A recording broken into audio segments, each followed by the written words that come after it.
Election result दे दिया presiding officers ने। मेरे पास भी फॉर्म 45 एक बात बता दूं, आज मैंने समझाया जज साहिबान को भी, फॉर्म 45 जो होता है वो रिज़ल्ट होता है। जो फॉर्म 47 और 48 होता है वो सिर्फ एक स्टेटमेंट होती है, यानी उन फॉर्म रिज़ल्ट को कंपाइल करके एक स्टेटमेंट बना दी जाती है। तो स्टेटमेंट में गलती हो सकती है, स्टेटमेंट एक शख्स बनाता है, उसकी बदनीयती भी हो सकती है, उसकी बेईमानी भी हो सकती है। तो लिहाजा जो फॉर्म 45 होता है वो रिज़ल्ट होता है। और रिज़ल्ट का क्या मतलब है कि जो पोलिंग एजेंट्स बैठे होते हैं उनके दस्तखत होते हैं, प्रिजाइडिंग अफसर के दस्तखत होते हैं, असिस्टेंट प्रिजाइडिंग अफसर के दस्तखत होते हैं। और मेरे वाले हल्के NA 47 में तकरीबन 387 पोलिंग स्टेशन थे, लिहाजा 3000 मुख्तलिफ अशख़ास ने उस पर साइन किए हुए थे, इंक्लूडिंग जो हमारा अपोनेंट है उसके पोलिंग एजेंट ने भी। और किसी ने राइटिंग में ना ऑब्जेक्शन किया ना इतराज़ किया कि जनाब ये फॉर्म 45 दुरुस्त नहीं है, एक वोट का भी इतराज़ नहीं आया। तो लिहाजा जो उस्मान अशरफ नाम के साहब जो हमारे रिटर्निंग अफसर थे NA 47 के, वो NA 47 में जब वो बैठते हैं फॉर्म 47 बनाते वक्त उसको सारे को इग्नोर कर लेते हैं। रात को जब मैं जाता हूँ तो वो बाहर एक स्क्रीन लगी होती है, सारे मीडिया को पता है, जिसकी हमने वीडियो भी बनाई। जो मेरा वोट था हमारे पास फॉर्म 45 के मुताबिक वो उसके खाते में डाल रहे हैं, उसका वोट हमारे खाते में डाल रहे हैं। मैं अंदर चला गया, उनको बताया कि जनाब ये आप नहीं कर सकते। मैंने उनको 2 सवाल किए थे, आज भी आएगा तो मैं उनसे पूछ लूँगा, लेकिन वो भाग गया, नहीं आया। मैंने उनको कहा कि आप अगर अनइंटेंशनल कर रहे हो, गलती से कर रहे हो तो दुरुस्त कर लो, अगर इंटेंशनल कर रहे हो तो मुझे बता दो, मैं चला जाता हूँ।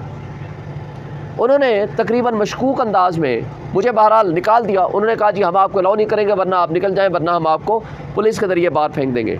ये अलग बात है कि फिर वो खुद ही, मैंने कहा ठीक है आप FIR काटें, मेरा ये हक़ है प्रोसेस ऑफ कंसल्टेशन में बैठना, मुझे नहीं बैठने दिया। उन्हें दरवाजे बंद कर लिए, मुझे बाहर निकाल दिया, मैं बाहर आ गया। मैं तकरीबन 6:41 पे रिटर्निंग अफसर को मैं एप्लीकेशन देता हूँ कि जनाब आप जो कुछ ये कर रहे हैं, आपने कहा बाहर आ जाएगा, रिज़ल्ट आपने मेरा रोक दिया, स्क्रीन आप उठा के ले गए हैं बजाय स्क्रीन पे शो करने के। तो मैं आपको दरख्वास्त दे रहा हूँ कि आप ये बदनीयती ना करें, रिज़ल्ट में टेम्परिंग ना करें, आपकी बेईमानी पहले ही साबित हो चुकी है, ये आप ना करें। मैं राइटिंग में एप्लीकेशन देता हूँ, उसी की एप्लीकेशन मैं यहाँ इलेक्शन कमीशन को देता हूँ, चूँकि आपको पता है उन दिनों 24 आवर्स सर्विस इनकी बहाल थी। इन्होंने फ़ौरन उसको लेटर लिखा, लेकिन उन्होंने उसको जवाब नहीं दिया। फिर दूसरी मरतबा मैंने लेटर लिखा, इनको कोई जवाब नहीं आया। फिर तीसरी मरतबा मैंने डिस्ट्रिक्ट रिटर्निंग अफसर जो DC होता है, जो आजकल मशहूर ज़माना DC हैं, जिनका काम सिवाय शायद करप्शन के और PTI के ख़िलाफ़ 3 MP ऑर्डर करने के और कोई काम नहीं था, मैंने उनको एप्लीकेशन दी। वो आपको पता है कोई जवाब भी नहीं देते, ना वो रिसीव करते हैं प्रॉपर। उसकी कापी मैंने यहाँ दी, इन्होंने फौरी तौर पर एक्शन लिया, उनको कहा जी आप जवाब दें, मगर दिन के 1 बजे उन्होंने रिज़ल्ट दे दिया। फिर फॉर्म 47 2 बनाए हुए हैं, एक 9 को एक 10 को, और दोनों मुख्तलिफ हैं, दोनों में वोट मुख्तलिफ हैं हर कैंडिडेट के।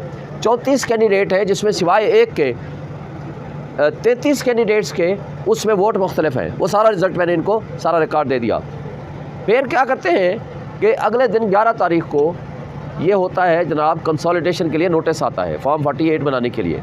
मैं यहाँ 10 को पटिशन करता हूँ, 11 को इलेक्शन कमीशन रोक देता है प्रोसेस ऑफ कंसोलिडेशन को।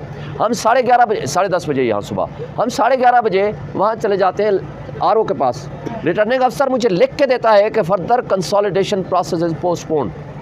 जब वो लिख के देता है वो बाहर पेस्ट करता है, बाहर लगाता है, और अंदर जब हम जाते हैं तो तमाम जो हमारे थे कैंडिडेट्स और उनके नुमाइंदे वो अंदर मौजूद हैं, तारिक फजल समेत।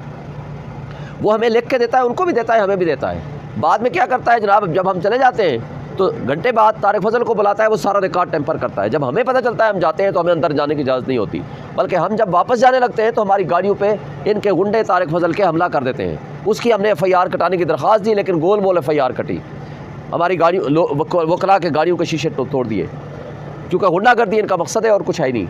तो यहाँ जब आए तो ये रिटर्निंग अफसर ने क्या कहा, हाँ जी मैंने लिख के तो दिया था, लेकिन चूँकि मेरे पास 2 वकील आए थे, एक मैं और मेरे साथ एक बंदा, इन्होंने हमें थ्रेट किया कि अगर ये नहीं करोगे, ये लिख के नहीं दोगे तो जनाब हम तो law and order situation create कर देंगे। मैंने डर के मारे, क्या लिखते हैं, मैंने ब्लैकमेल होकर डर के मारे मैंने लिख के दे दिया, लेकिन मैं कंसोलिडेशन मुकम्मल कर चुका था। मैं इसकी दरख्वास्त एप्लीकेशन देता हूँ यहाँ इलेक्शन कमीशन को कि ये पीछे टेम्परिंग कर रहा है तारिक फजल और रिटर्निंग अफसर, लिहाजा इनके खिलाफ एक्शन लें। वो इसमें फौरी तौर पर आर्डर करते हैं, ये सारे आर्डर मैंने आज इलेक्शन कमीशन को दे दिए। अब सवाल ये पैदा होता है कि मैंने इनको कहा जज साहिबान को कि अगर ज़्यादा ताकतवर, जो असल ताकत वाले हैं, वो अगर इनके पास चले जाएँ तो फिर इसका मतलब है जो चाहे इनसे करा लें। और अगर मैं इनसे ये लिखवा सकता था ज़बरदस्ती, 2 बंदे, सिर्फ 2 बंदों का तो मैं इनसे फिर फॉर्म 47 48 भी ले लेता, फिर तो मुझे कुछ और करने की ज़रूरत ही ना होती।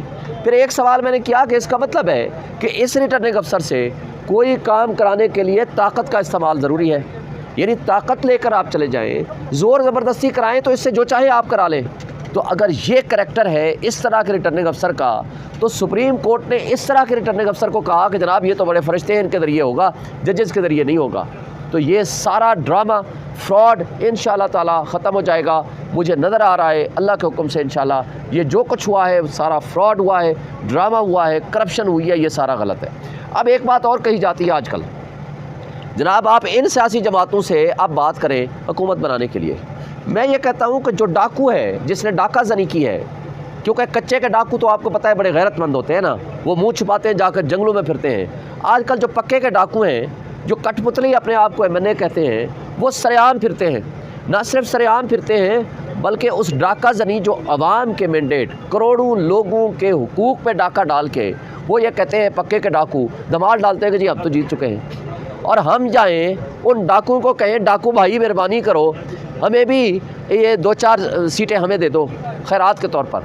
मैं उनसे सवाल करता हूँ जो ये हमसे पूछते हैं कि आप इनके साथ बैठ के बातचीत क्यों नहीं करते, हुकूमत क्यों नहीं बनाते, क्या डाकुओं से बात करना, क्या ये लेजिटिमेसी अवाम के मैंडेट पे जिसने डाका डाला हो तो उनको लेजिटिमाइट करने के मुतरादिफ नहीं है, यानी उनको तस्लीम करने का मुतरादिफ है। जो तुमने डाका डाला है दुरुस्त है, लिहाजा डाके के माल में से थोड़ा सा हमें भी दे दो।